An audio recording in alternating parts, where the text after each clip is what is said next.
Welcome to Hydrate Q&A. You have questions, I have answers.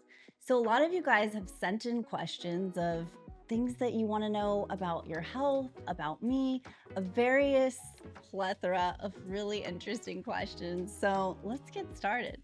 The first question is from Mary McDonald in San Jose, California. Her question is, I'm 66 years old, 150 pounds, 5 foot 3 inches. I'm conscious of eating healthy and work out at least 4 days a week. I might not look strong, but I feel great. I thought I wanted to get down to around 135 pounds, but at my age, isn't it healthier not to be on the slim side? Just wondering. I love this question. First of all, this is my Aunt Mary. So hi, Aunt Mary. This question is something that a lot of us come up against, especially as women. And as we age, we don't want to be frail. We want to be strong. But let's focus on body composition, not the numbers on the scale. Let's look at the ratio between the fat and the muscle on your body. So me personally, I have been working really hard on building muscle in the gym ever since I learned that muscle is the longevity organ, one of the longevity organs that we have. And as we age, especially women, when we're going through perimenopause, menopause, we start to lose that muscle mass. And so it's really important to work harder to build the muscle so that our metabolic health is more efficient. As we age, we're stronger, we're gonna be less prone to injury. And so instead of focusing on how much you wanna weigh, focus more on building muscle and eating healthy like you are and having fun. And you know what? Your body's gonna do what it needs to do. That's just my personal opinion. I eat healthy and make sure to move every day and focus on building strength. And those things are the things that are going to help us for the long run. As women, we got too caught up maybe into being told and sold that we need to look at the scale and have a certain ideal of what we need to weigh. I love that you feel good. Let's focus on that, staying in your healthy lifestyle that you're in, and then just maybe add a little bit more weight. And when I say weight, let's do some progressive overload where you're going to the gym, you're lifting weights, and progressive overload looks like maybe you do the same workout throughout the week, but the next week maybe add a couple pounds. And you keep doing that every week and you're building muscle. So thanks for the great question. I can't wait to see you next time and see that muscle that you've built. This question is from Jill Wilson in Los Angeles, California. She wrote in and said, you have crystals in your fridge. What are the crystals and what do they do? Okay, so that's a really cool question. I know a lot of you guys follow me on Instagram and you've seen my refrigerator. I pay a lot of attention to detail in my refrigerator. First of all, I started putting crystals in the fridge because I love beauty. I love for things to be fun and exciting and novel. Every day you gotta romance your life a little bit. So I thought, how many times do we open the refrigerator throughout the day? I wanna like what I'm looking at. So I started to put flowers in there, decorate, like when I get some lemons, put them on a beautiful tray. And then the crystals came in when I started to realize that the refrigerator is an appliance that gives off one of the largest electromagnetic fields in your home. So it's a dirty electrical field that's being given off in your home. What's a way that I can help kind of remediate that so that my food isn't being exposed to this dirty electrical field? Like especially our fruits and vegetables are mostly cellular water. And I want to keep that cellular integrity healthy.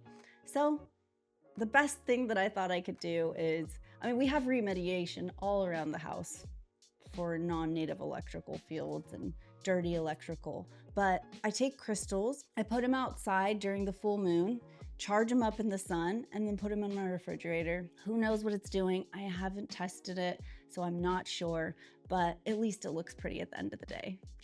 This question is from Kelly Boland in Atlanta, Georgia. Kelly writes in and asks, what's the one biohack that's actually worth the money? I love this question. So for me personally, the top biohack that's worth the money for me is a water vortexer, a really good water vortexer. Investing in getting your water moving and deleting the bioenergetic information that's dirty in the water and informing it with living frequencies. There's a lot of controversy about this, but I would say from the research that I've done and the experience that I have personally, it makes a huge difference. I've run a wellness clinic for 17 years, and the people that are introducing water vortexing into their daily routine definitely notice a difference as well. So that's been my experiential reality, is that water vortexing is my top biohack. And might I add, I don't really believe in biohacks. I like to say bioharmonizing. So if you want to bioharmonize your life at the highest level, get a water vortexer. This question is from Jeffrey Montague Smith in the United Kingdom. Jeffrey asks, what supplements do you actually take? I know this is a great question because if you follow me on Instagram, you will see that my pantry is filled with supplements, different powders, different tinctures, everything. So I don't take all of that every day. And actually, I don't even take supplements every single day. It really depends on how I'm feeling and what I think my body needs. But if I was gonna focus on just a basic stack, I definitely believe in taking magnesium, a really good magnesium that can actually get into the cells, a vitamin C, since our body doesn't produce vitamin C, but one that is food grade vitamin C, so just like camu, or a vitamin C that your body is resonant with and knows what to do with. So vitamin C, magnesium. I also believe in a tocotrienol, which is a vitamin E. And I would say those are my top 3 that I take right now. Everything else is a bonus. We've got a question from Jamie Bishop. What's the biggest mistake people make with electrolytes? This is a question that a lot of other people have as well. I get asked this often.